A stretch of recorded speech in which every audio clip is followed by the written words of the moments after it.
Okay. Thank you so much again to Nelson Arenano and Carlos Sanchuera for Sarah. And as told, I would like to tell something about plastics.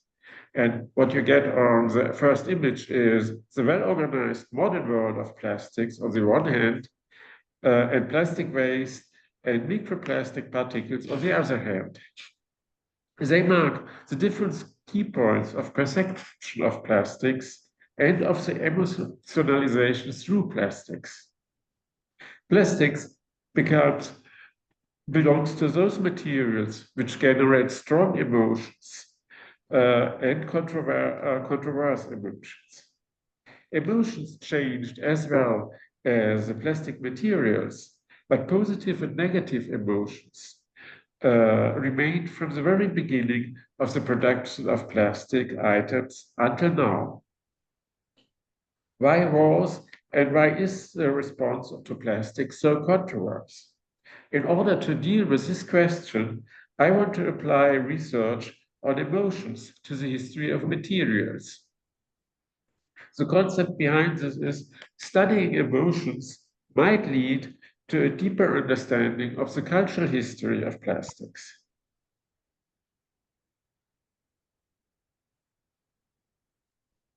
And this is what I want to tell to you.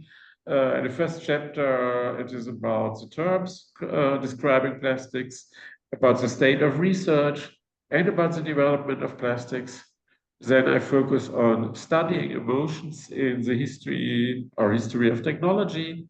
And in the last part, it is about how to combine research on plastics and emotions.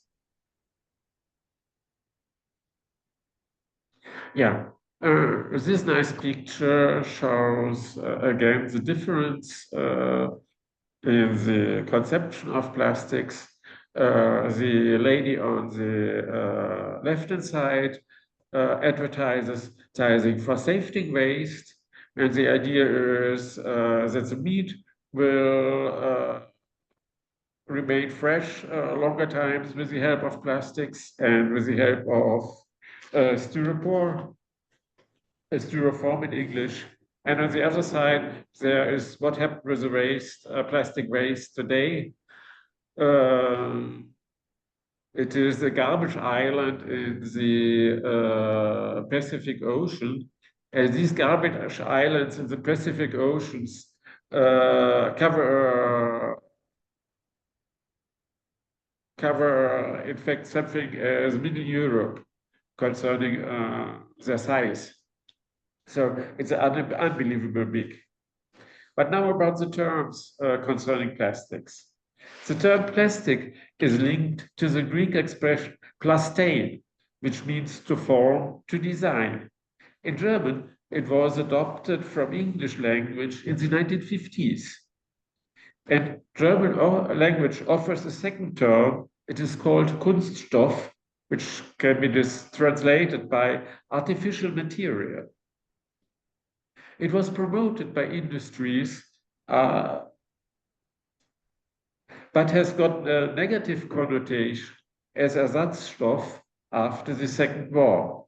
Later, plastic has become a dirty word.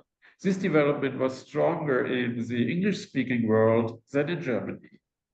But the short introduction in different terms give already a hint that the history of plastics can be investigated by analyzing emotions.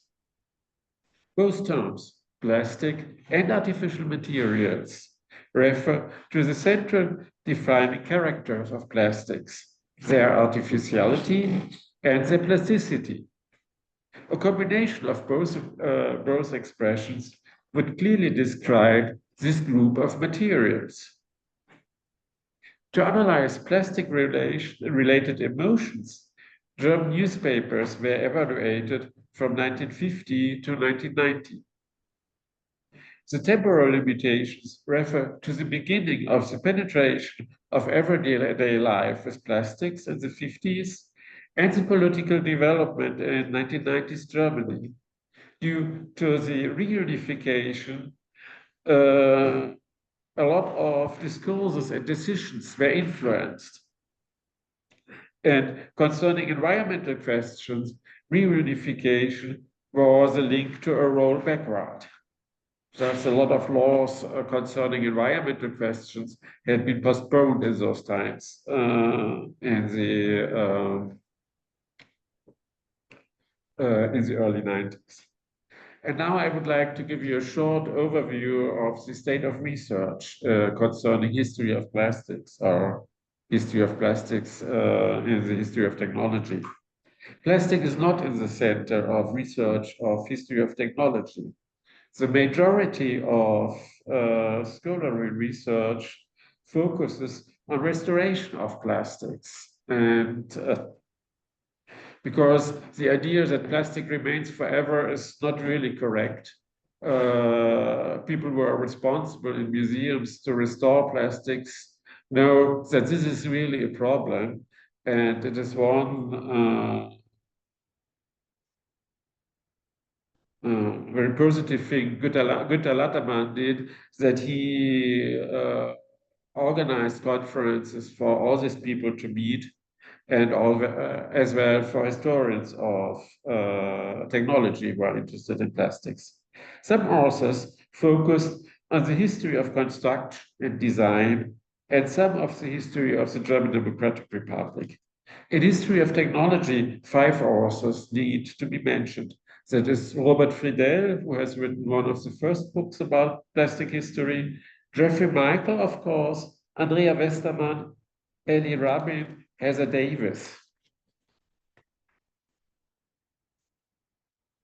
Michael and Westermann address developments in which emotions are important, such as the nylon trace or the carcinogenic effects of PVC production, but emotions are not in the focus of their books.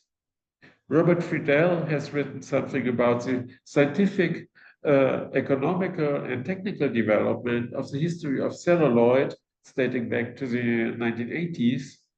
And Jeffrey Michael's well-known book is about the consumption and the cultural history of plastics. Andrea Westermann has written Plastik und die politische Kultur in Westdeutschland. Her book is dedicated to PVC, the plastic which initiated the mass distribution of plastic in Western Germany. Focus is on linking economic and political developments. Ellen Rabin has written the book Synthetic Socialism, a plastics and dictatorship in the German Democratic Republic. And he analyzes how important was plastics for the idea to develop socialism. Heather Davis, Plastic Matters, was published 2 years ago, and she traces plastics relations to geology, to the Anthropocene debate, to media, to biology, and to race. Davis analyzes the public appreciation of plastics. Thus, Heather's and Michael's book are quite near to my approach. Some authors contribute to the cultural history of plastics, but a history of emotions linked to plastics is still missing. And now I want to give a short introduction on the development of plastics.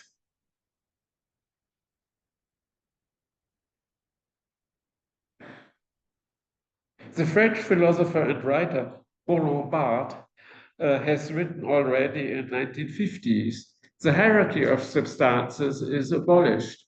One replaces them all. The whole world can be plasticized. Barth's well-known sentence illustrates the belief in plastics in the 1950s quite well. And it might give a hint that the increasing diffusion of plastics can be terrifying. On the one hand, plastics have been key materials for the development of consumer societies since the 1950s, and in some way, they are environmental friendly. because the amount of energy needed for production is very low compared to metal.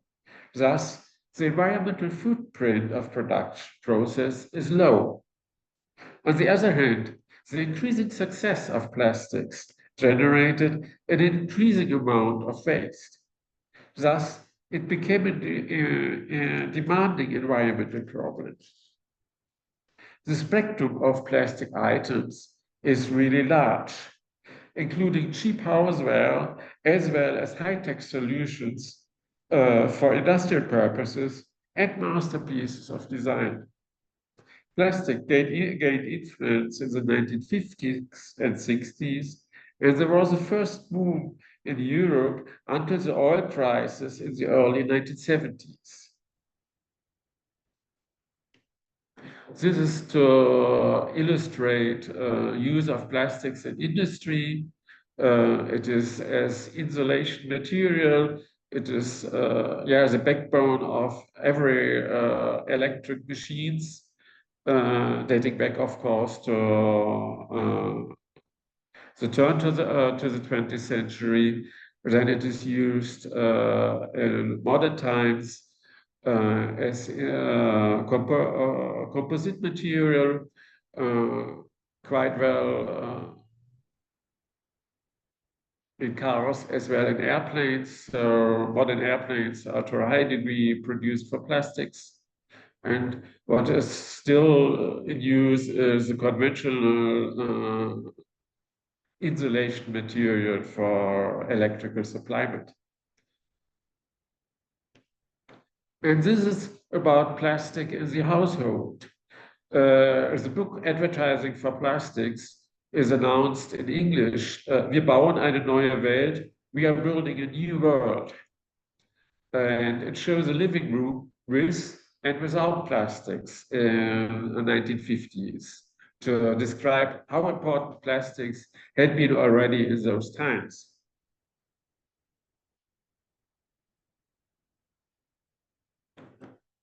And the last is the icon of design. This is the canteen of the publishing house Spiegel in Hamburg, the city of Hamburg, which is, Spiegel is a quite important German journal. And the canteen was designed by the Danish designer and architect Werner Panton in the late 60s. Today is in the museum or in a museum in Hamburg. And such icons of plastics had been typical for the 1960s, some as this one very well done. The problem of waste was discussed first by professionals in the mid-1960s. And first diagnosis of occupational diseases in plastics industries followed in the early 1970s. And in the next 2 decades, the estimation of plastics by the public had been much lower than before. And this is an impression of a modern waste dump on the left-hand side and one which is about 50, 60 years old now on the right-hand side. And this old mixed material, there's a lot of wood and a lot of metal as well, and of paper, of course, and there are only some items of plastics in those times.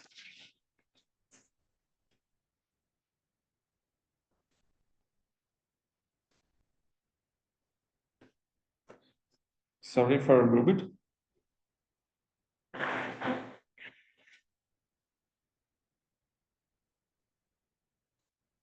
Yeah, it's about the global production of plastics per year. Today we are about 300 million tons all over the world in each year. And on the other side, you have, that's only about Europe, the production per capita. In the 1980s, it had been 40 kilogram.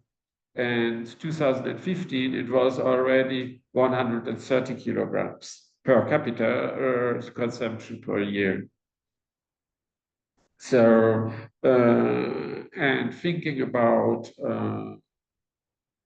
the right in tons, since plastic is not so heavy, behind this is an enormous volume of plastics. A high amount of plastics is only for packaging. Thus, it has an extremely short lifespan. The application of plastics, is mainly responsible for the enormous volume of waste. The Anthropocene discourse underlines how widespread is plastics today. Geologists discussed if plastic particles in layers of the earth are a good reason to fix the beginning of the Anthropocene. Their approach makes clear that plastic can be found nearly everywhere on Earth today. Since I want to study emotions, I will focus on those pieces of plastics which are in the focus of the consumers. And now it's about the second chapter, studying emotions. Emotions will give evidence how humans or animals react on artifacts, systems, or occurrences. And analyzing emotions linked to plastics might give information not only on society's relation to this material, but on technology-based materials, and society in general. Thus, the lecture is a contribution to the history of material cultures. Emotion gained increasing attention of humanities and social sciences within the last decade. The expression emotional turn underlines this development, which shall become fruitful to analyze the history of materials. The idea behind the concept is researchers might understand acting and behavior of persons better if they analyze emotions linked to events and developments. Sociologists are interested in emotions today as well as historians and researchers in cultural studies. More precisely, while analyzing emotions is mainly done in sociology, it is a relatively new field in the history of technology. Emil Durkheim came up with the idea that emotions are fundamental for the personal development. And this was already at the turn to the 20th century. Following him, emotions shape individual perspectives on social reality. They enable someone to give a structure to his surrounding, to learn navigating through the world outside. Karl Lamprecht proposed at about the same time to investigate feelings and drives as a field of cultural history. So cultural history was his new concept already at the turn to the 20th century. And Lucien Lefebvre argued in 1941 in the French journal Annales for a comprehensive collective analysis of fundamental feelings and their forms of expression. Also, especially Annales had a strong influence on the development of history in the post-war period. Long times passed before research on emotions became attractive for historians. This happened at the beginning of the 21st century. Emotions are individual feelings of single persons, of course, but they are not independent from the person's social backgrounds. Some emotions are expected by other persons. They are to some degree regulated by society's norms of feelings. For example, happiness in case of a wedding, or grieving in case of death. Some of these emotions are mainly the same in different societies, but in general, they are shaped by societal and historic developments. They are not only typical for different periods of times, but for generations as well. That is the case due to learning management of emotions and this happens mostly during childhood. There are different characteristic basic emotions as love, hate, happiness, fear, disgust. In reality, the mixture of these basic emotions can be observed. They form the person's position in between different influences and demands. Thus, emotions influence judgments and acting. And this is important if complex topics are difficult to decide based on information. Just if we have not enough information or a complicated information, we will relate to our emotions. And this is a typical circumstance. These are typical circumstances for decisions on technology and on technology-based materials. Groups of society can form so-called emotional communities. They have similar values and similar typical emotions. For example, fans of soccer clubs might be a good example for this.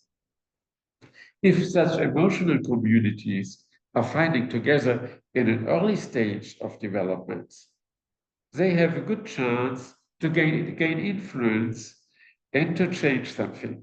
For example, the approach to new technology and new materials. On a practical level, sources are needed to make emotions fruitful for the history of technology. And these sources need to include information about emotions or report them, or they give space for emotions. Thus, exhibitions are interesting, films, newspapers, popular journals, advertisements, of course. Then it's a chance to analyze pictures and photos. And what is quite helpful, oral history interviews, since normally such an interview documents emotional-based activities as laughing or crying or whatever. Even if such sources are available, past emotions can be found only indirectly. And now I would like to change to plastics and emotions.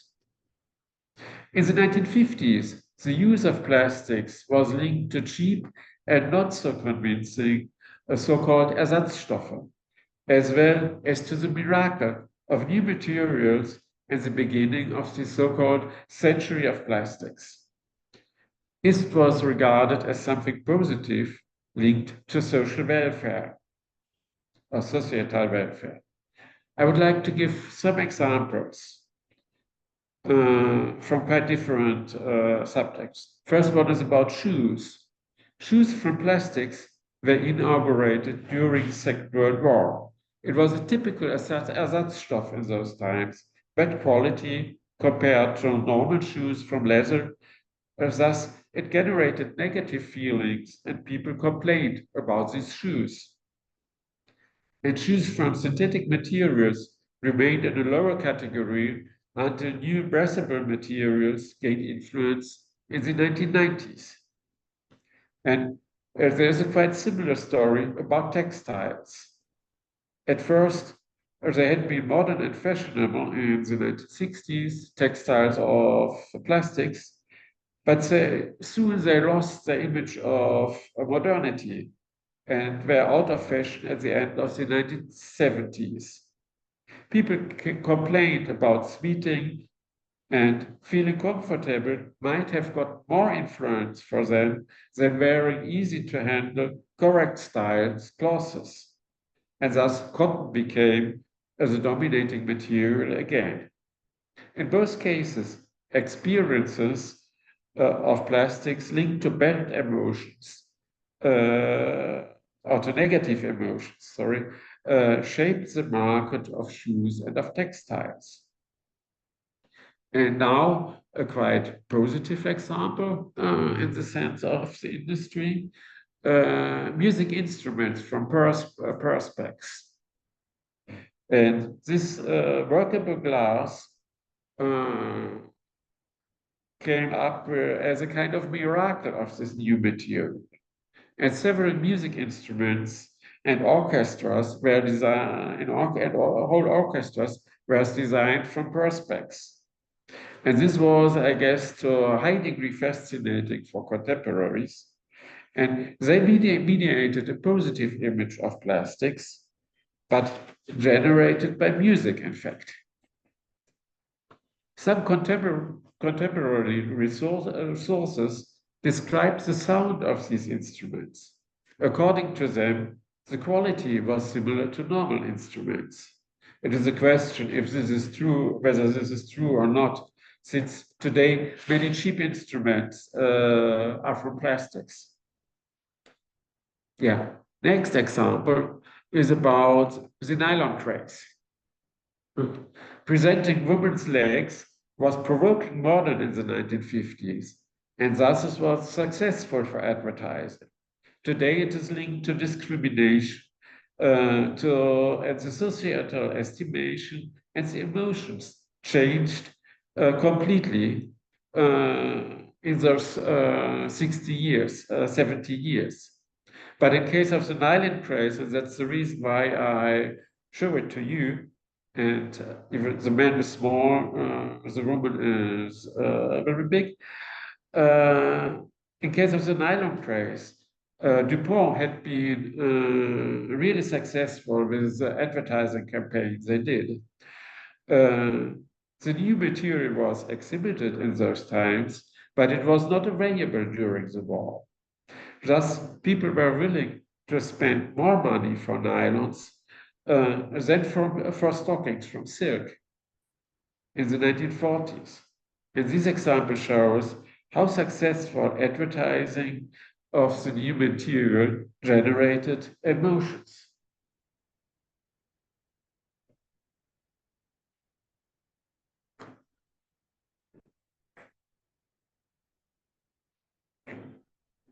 Yeah, this is a dining car from 1960s or late 1950s, perhaps.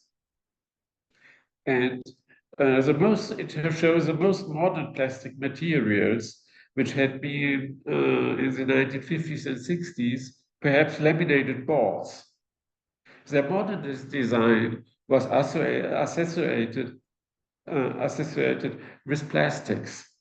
But in fact, they are formed from many layers of impregnated paper. At the surface is a colored sheet of paper, which was laminated with transparent melamine. If these sheets were printed in modern design, they mediated a feeling of modernity and a feeling that this has to do with plastics. Besides the miracle of modern materials, there was created a miracle of science and of science-based development of plastics, near to nature and near to academia. That's about the next slide. This here, which might be a volcano or something like this, and the woman's hand, where she has plastic powder in her hand. Stories about miracles were told. The unlimited possibilities to form plastics was underlined. The century of plastics was announced. Exhibitions on plastics, as this one in Düsseldorf in 1952, took place. There's an annual fair of plastics in the city of Düsseldorf. Expensive books were published, and many of these were supported by industries. All these activities aimed to evoke admiration or at least positive feelings for plastics. There were many persons having positive feelings for plastics, being an emotional community perhaps, and some of them had the clear aim to promote plastics. On the opposition, there had been many persons as well who had negative feelings or which had been indifferent against plastics already in the 1950s. But these persons formed no emotional community. and had no direct aim linked to their emotions. I would like to give an example from the German newspaper Die Zeit, dating back to early 1950s. It illustrates how complicated emotion-related emotions and the relation to plastics had been in those times.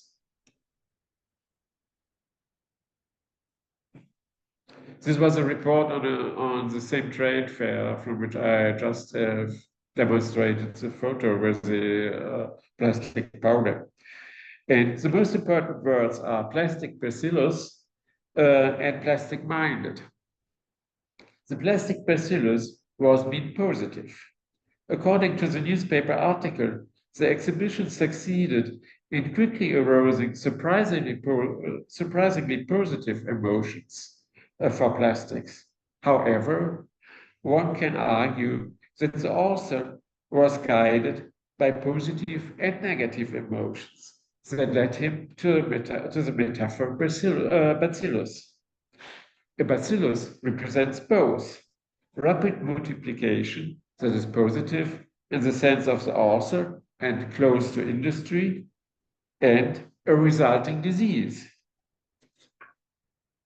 Accordingly, an ambivalent emotional state of the author is unintentionally expressed here.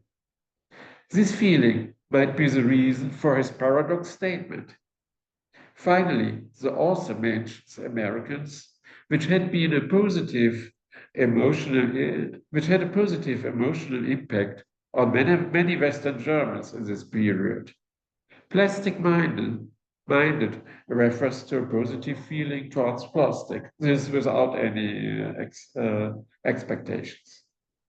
The lacking emotional community of persons who had negative feelings concerning plastics might be an emotion-based explanation why the image of plastics became much better in the 1960s when the war-related period of untreated Ersatzstoffe disappeared from the memory and the ubiquity of plastics took shape. Another example, this one on intentionally created feelings.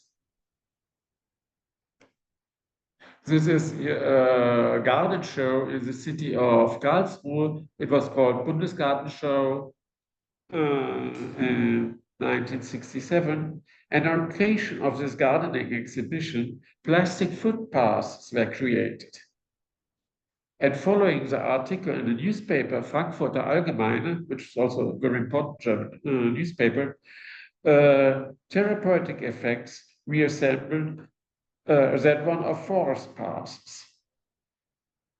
These passes, which were intended to provide the visitor with a pleasant sensory experiences, served to enhance the experience of nature through technical generated feelings and plastics.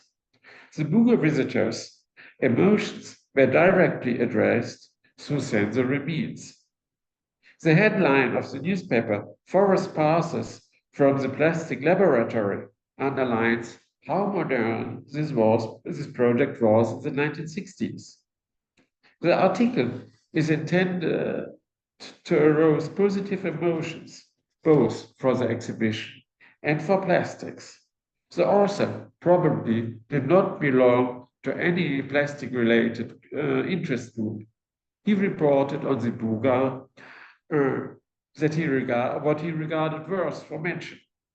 Members of this independent group, in particular, changed their emotional messages over time. Emotions changed slightly in the period of the consumer critics in the end of the 1960s.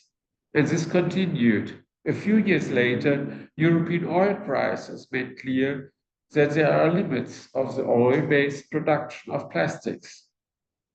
And first industrial diseases due to plastic production get known about the mid-1970s and shocked society. This is a report in the journal Der Spiegel, and This was about cancer. So workers in plastic companies died from cancer. And this caused anxiousness, of course. Nearly at the same time, environmental issues were raised, and questions of waste and recycling came to the questions of how dangerous the material is. Now, emotional communities developed which disliked plastics and preferred natural materials. Jute instead of plastics became their well known slogan in Germany.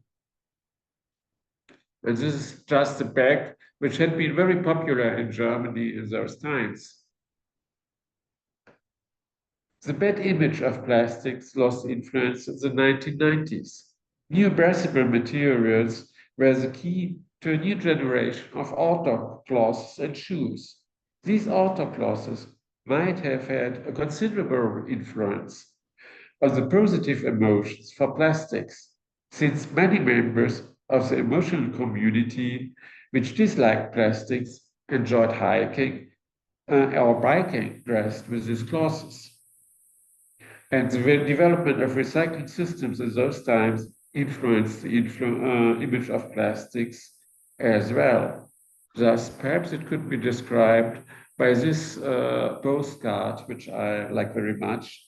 The rot cars, without any chance of second life, and the chair made from recycling material floating above. This can be seen as a kind of sunrise of plastics. And now I would like to come to the conclusions and also to show my results of the study of newspapers. There had been a lot of emotions linked to plastics, enthusiasm linked to the modernity of the material, indifferent feelings and disapproval linked to cheap and dysfunctional plastics, and some concerns and fears linked to toxic elements and to environmental risks. In detail, a shift to more negative emotions and more skeptical opinions can be observed. This is just about the newspapers which I have written, which I read, and I described between positive, ambivalent, and negative emotions concerning plastics. Well, what does this mean as this emotion? If I apply if I take about 10 years, after 10 years in these times, I get this, I've got this image. So in the 1950s, it was an overwhelming positive articles about plastics in these newspapers. And in between the time it changed. And in the 1980s, up to 1990, half of the articles had been ambivalent, and positive and negative articles had been 50-50. So by something as 1/3 and 1/3.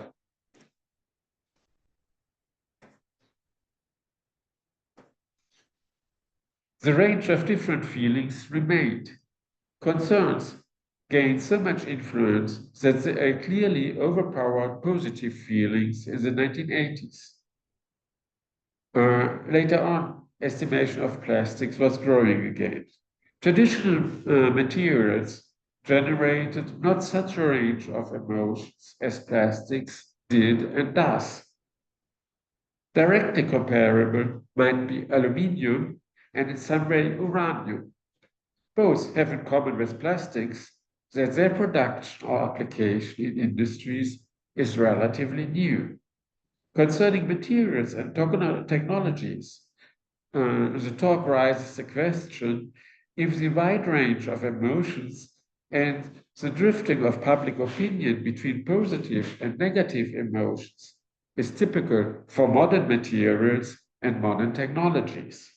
Concerning emotion studies, the lecture raises the question if analyzing emotions is helpful to understand technology-linked societal developments.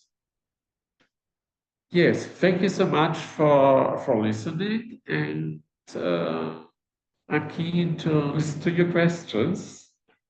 Okay, thank you so much.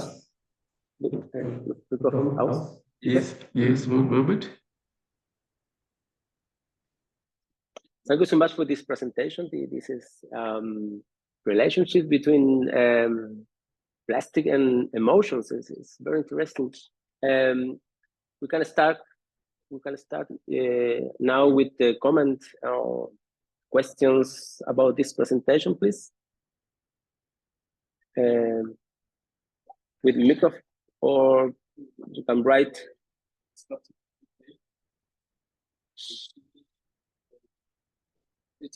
Leticia, please.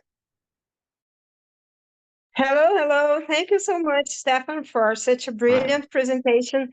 Hello, friends. Sorry, what was we can't hear you, Leticia. Oh, I can hear. You can hear? Can you now? Yeah, I can hear. Can you hear me now? Perhaps you have to. I don't know if I made a Moment. Can you hear me? No, it's still not. No? Perhaps I. Okay. Perhaps I take one and you take one. No, it's okay. Next time. So next time. Laura. Laura, can you hear me? Okay. Now we hear so you. Stefan, Yes, now it's possible. Kannst du mir hören? Kannst du mir hören? Yeah. Yeah. Brilliant presentation. So thank you so much. And the word that was more into my heart was the episteme of structure. Because structure, you used that several examples in which plastics were part of the structure of our visible and tangible world, but also as constructors or triggers of our emotions, which structure us. So both ideas, the objective idea and the subjective idea of plastics as kinds of structuration of our mind world or the visible world sounds so interesting.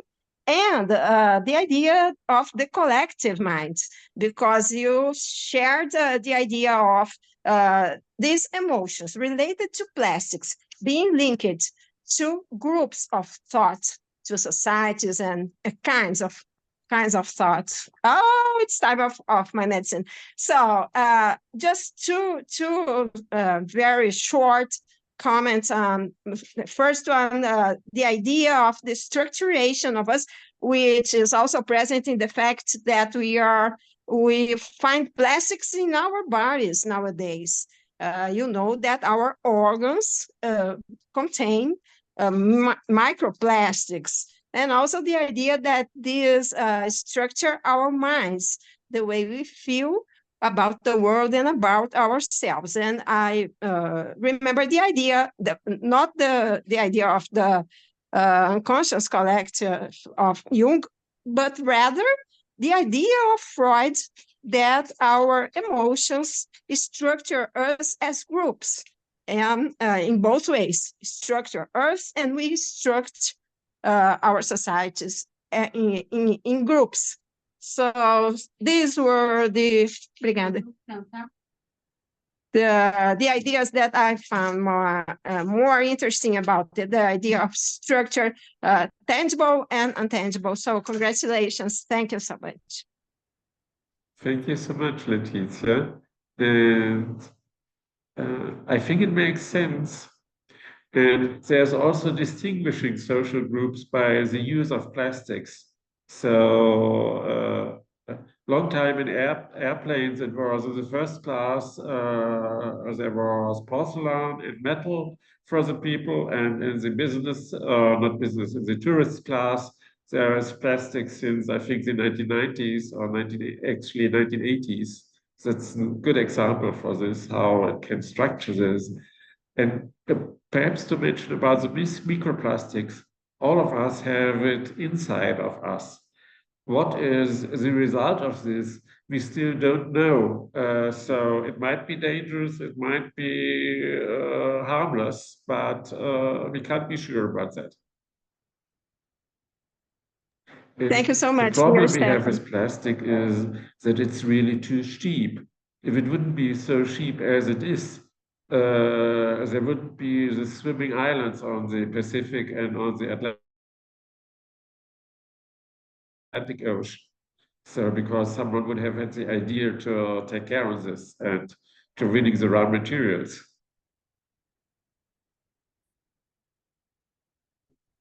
Yeah, it's so. Thank you. Thank you. Yeah, Cecilia, I see, raised hand. Thank you, Stefan. I really enjoyed your talk. I would like to ask you, Same problem, Cecilia. I can't hear you now. can you hear me? Now it's working. Yeah, thank you for the talk. I really enjoyed it. And I would like to ask you about methods, because as you said, to explore emotions, you can only do it in an indirect way. So you use newspapers, for example, as a way of how we're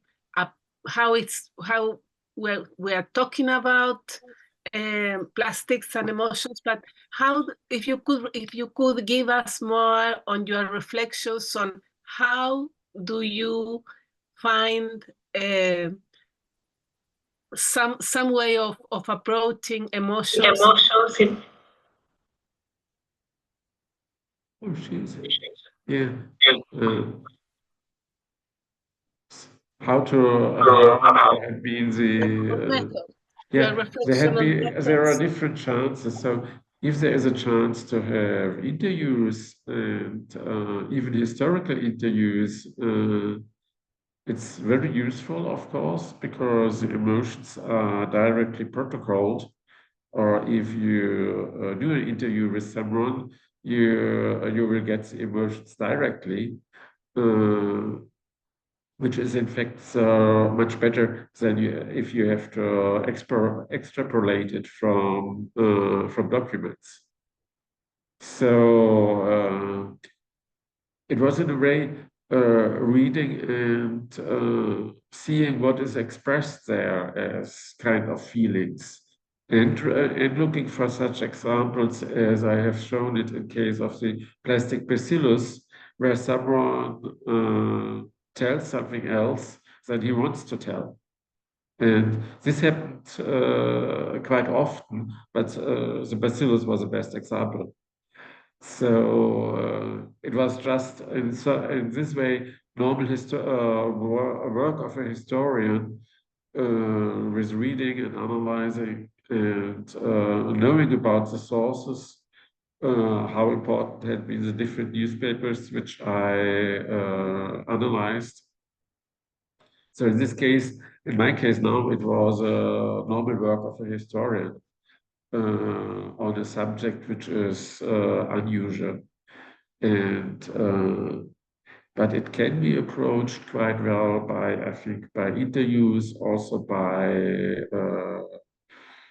for example, sitting on a pleasure ground and listen to what is happening there and to get an image how the people react, or by observing, for example, soccer, friends of soccer, what's about their emotions. And you hear it when you are near to a stadium. You don't need to go to the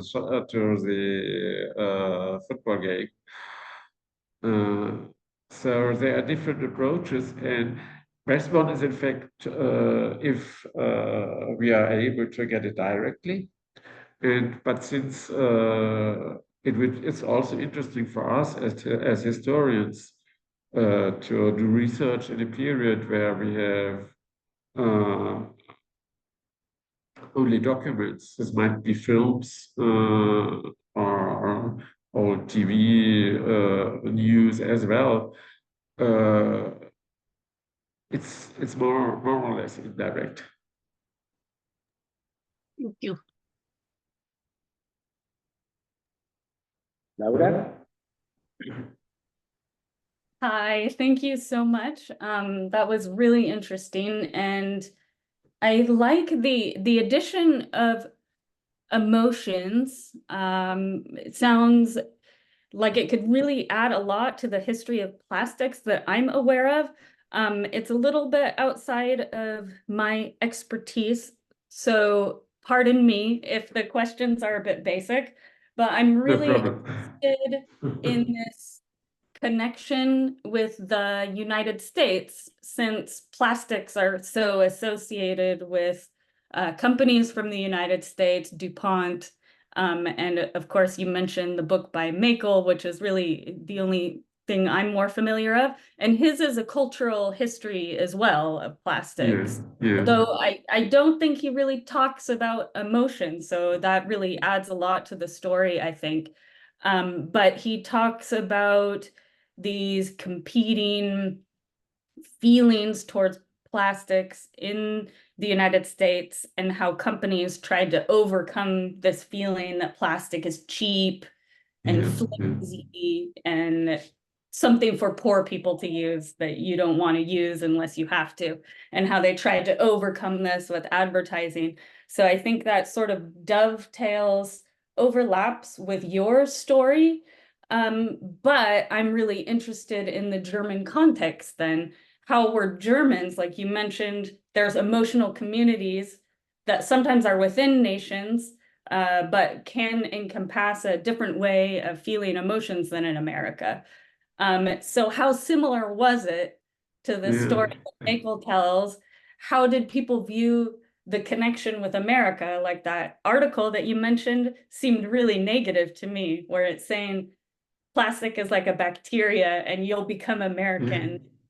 I'm using it too much. So it seems like there is a connection with the US, and how does that relate with the emotions specific to people in Germany and West Germany, I imagine, or East Germany? Thank you. In case of Western Germany in the 1950s, a lot of help came from America, the so-called Marshall Plan, and also a lot of new machines and new production processes came from America.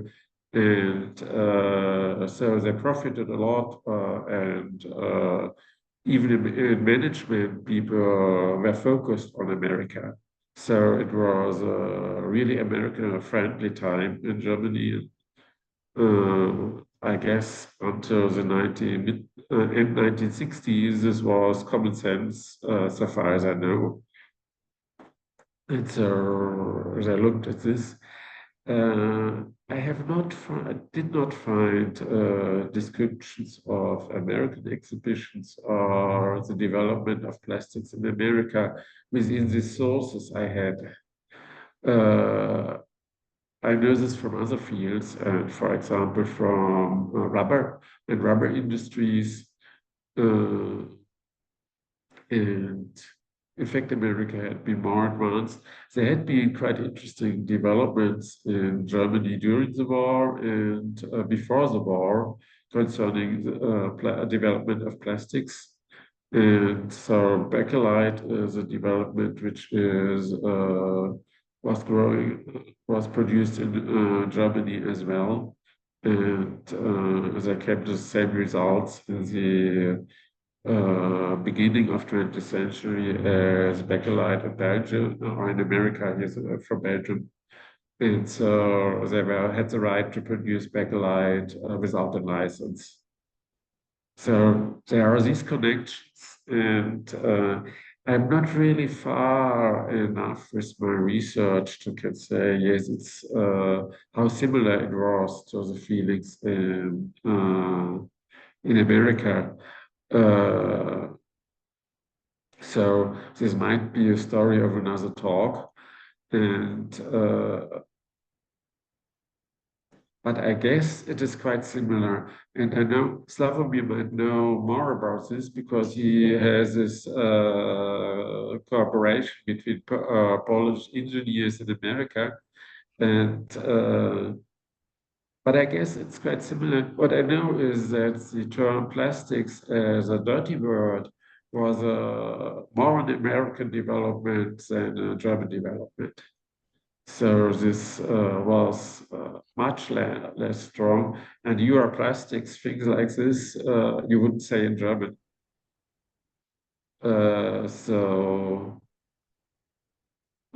It has a completely, or got a completely bad connotation in the English-speaking world, so far as I know. And this wasn't the case in Germany.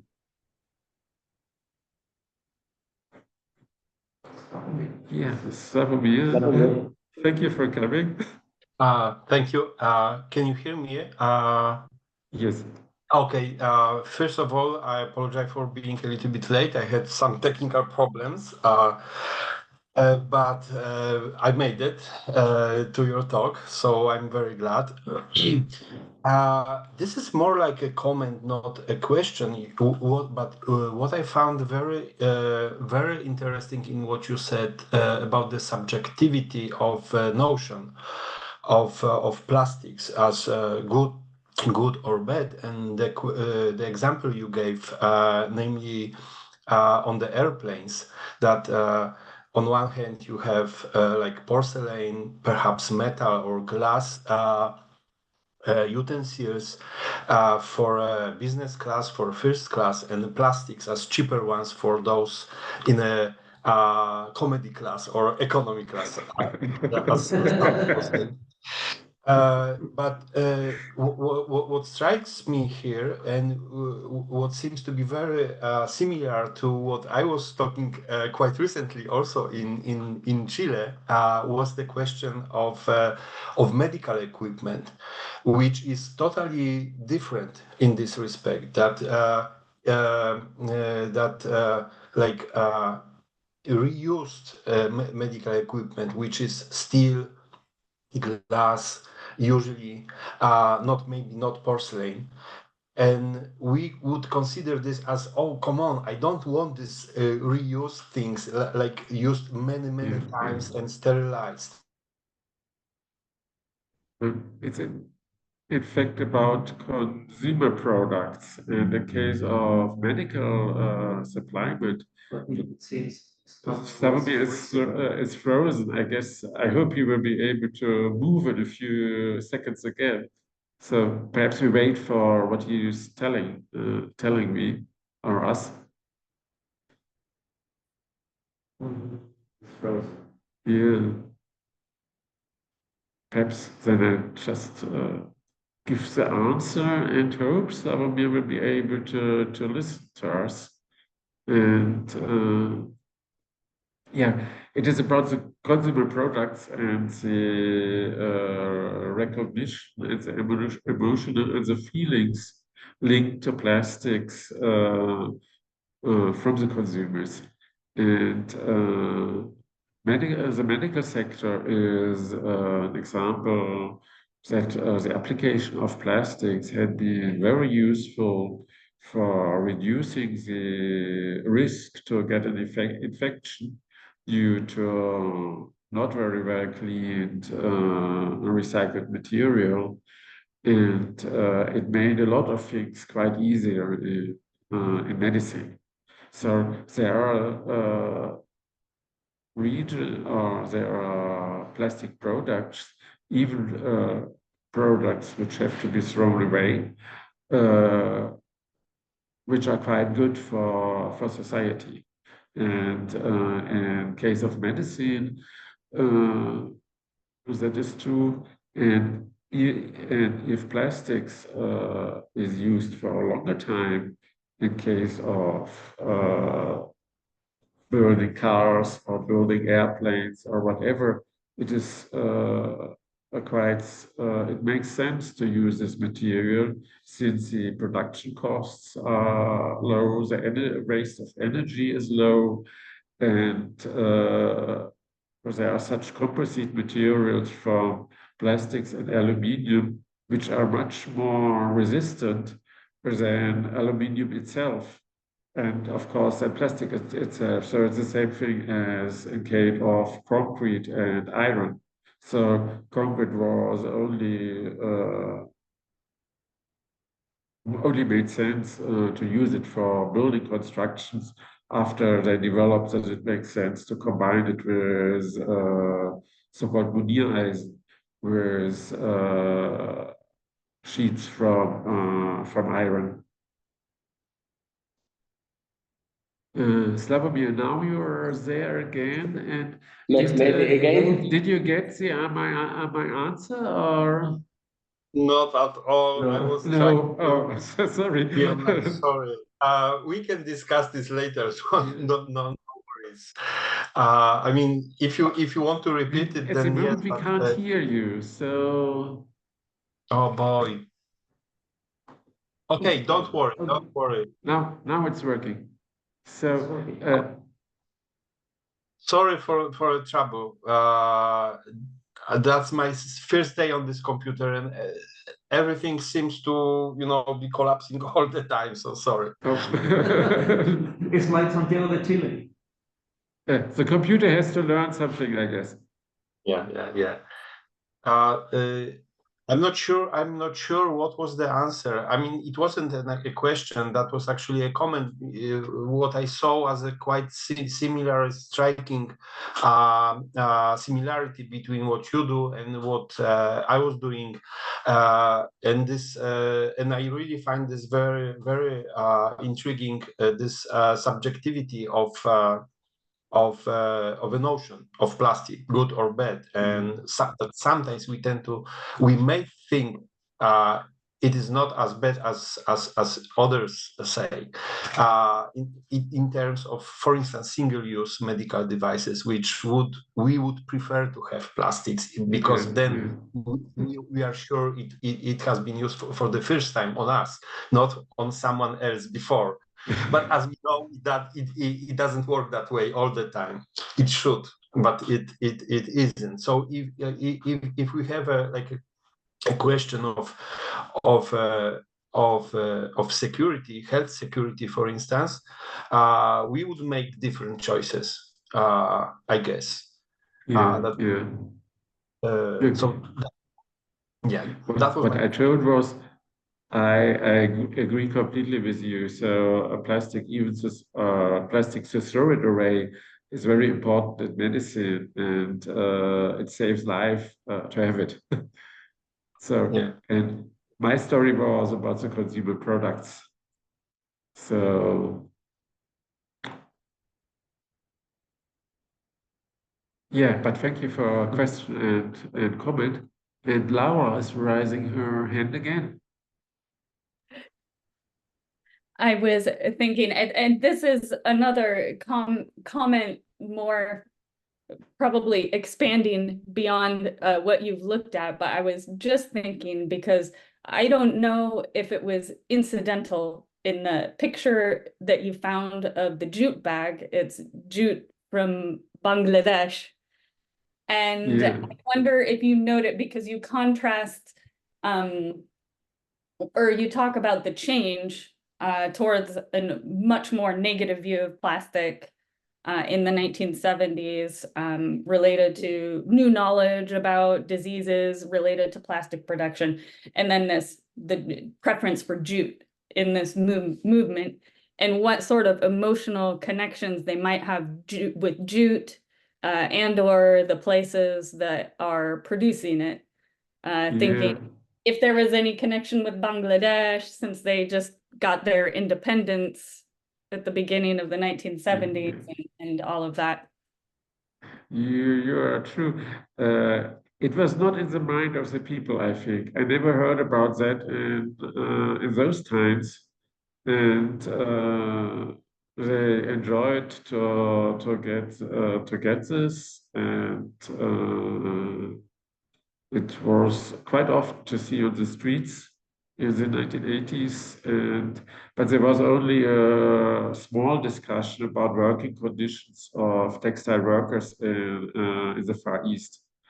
And it came up recently, I think some 10 years ago, when a factory in Bangladesh collapsed. And then there was the beginning of this discussion, and it was about the time in which David Edgerton has written his book, The Shock of the Old, and all this fit quite well together. Also shipwrecking by putting the ships on the beach and by employing people to cut off the ships or break down the ships by more or less handwork instead of machines, and only with some, what is it in English, Schweißen? Do you know it perhaps? By Schweißtechnik. Do you remember if you have oxygen and you make fire to melt the iron in a short piece, and then you can put things together and in the melting zone, or you can separate this. I hope it's an explanation of the case. Sorry, word is missing at the moment. So this came up in after about 2010, this discussion, and the problem is still remaining. So the factories producing textiles in Germany, most of them had been closed in the 1970s because it was more economical. It made more sense for the companies to run the factories in the Far East. I have a question regarding emotions and plastic. Do you think that plastic in recent times not only give us negative emotions, but also positive ones, as a recycling material? I think when people collect plastic for recycling, they feel good, or not? Yeah, it is working. It is working well. And the system of which we have in Germany to separate waste. In Germany, I think in Germany. Yeah, there's one problem about this. So waste is separated, and so it's different. But the quota of recycling is too low. It's only by something 30% so far as I know.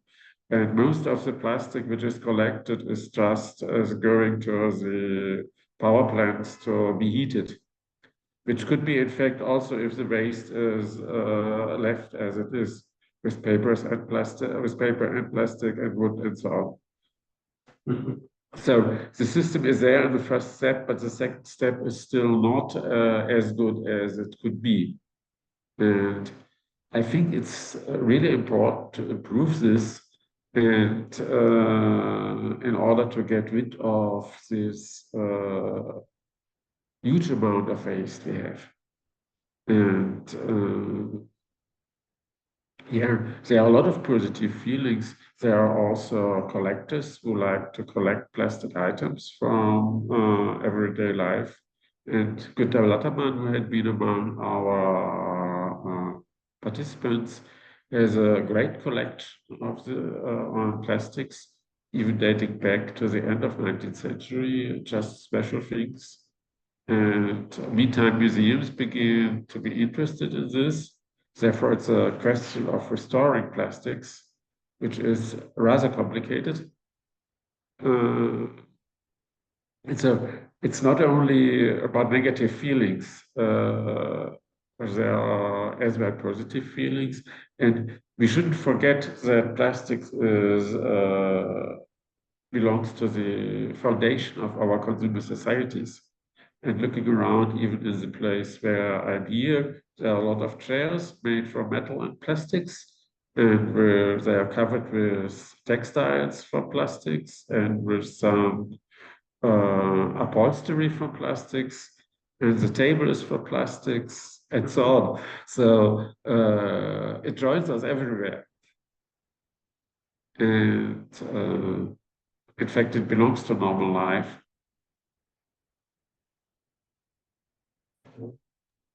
Maybe you, Nelson. I guess maybe I need to put this. Well, are you listening? I think. The microphone. I hear you directly. Stefan microphone. Sorry. No, this not, and this. Oh yes. This is about the concerns by Slavomir about those matters related with the materials like plastic, associated with the health or the good a good life, in this sense, your presentation allow us to think about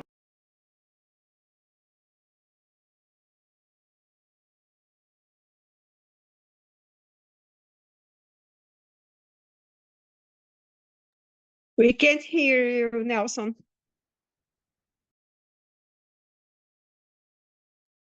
Again, yes, thank you. Okay. Then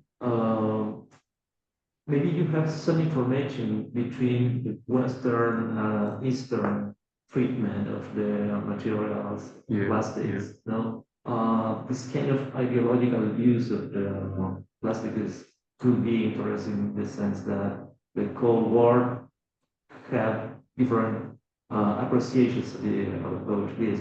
I am thinking about in our Congress, Eden Medina, Pedro Alonso, and Hugo Balmarola presented how to design a revolution. They put in our eyes, in front of us, the designs of the socialist project of Salvador Allende. I think maybe you can tell us something about those differences, or this kind of thinking. In fact, it's a really funny story because both thought the same, that in the 1950s and 60s and even in the 1970s perhaps. So that plastic might be a way to improve living standard in society. And especially in case of the German Democratic Republic, I know that they strongly believed in this, and so they invested a lot of money to overpower the production in Western Germany, and in order to have more consumer goods made from plastic. And when I had been to the German Democratic Republic in one of the last years of their existence, it was quite interesting. There was a lot of had been a lot of products made from plastics, which in the German Democratic Republic, which had been available, and there was no leather available. And now we have in Western Germany, or in West Germany, we also have the products of plastic, and the number of the products of leather, in case of suitcases and things like this, was shrinking, and backpacks or whatever, essentials. So in some ways they had been advanced in their development, but it's a question if it was the right development. And there is especially a company which still is existing in a small city near to Berlin. They produce is laminated boards called Spray Lacard in GDR and in the Eastern Hemisphere. And they exported this all over the Comic-Con in those times. So it was used to a high degree, and was well known as well. So as this Western German product, Resopal, in fact, is the same company. So the management went to the west, and the factory remained in the east.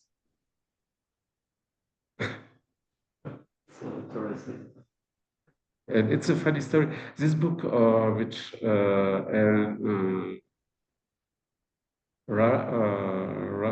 Rabin has written, might be very interesting to study more detailed to see these differences. Thank you. You're welcome. Okay, I think we're coming to end to this session. Thank you so much for your participation. Thank you, Stefan. Vielen Dank. Muchas gracias. No, pero tal vez antes de terminar en castellano, estamos en Santiago, a lo mejor Cecilia, Laura o Benjamín quieren unirse a nosotros ahí en la hora del té frío, en la cerveza. Podemos ir al Sareni, por ejemplo, que queda por ahí cerca, o algún lugar. Ya, No vamos a existe el cortar, Sareni. vamos a cortar la grabación. Sí.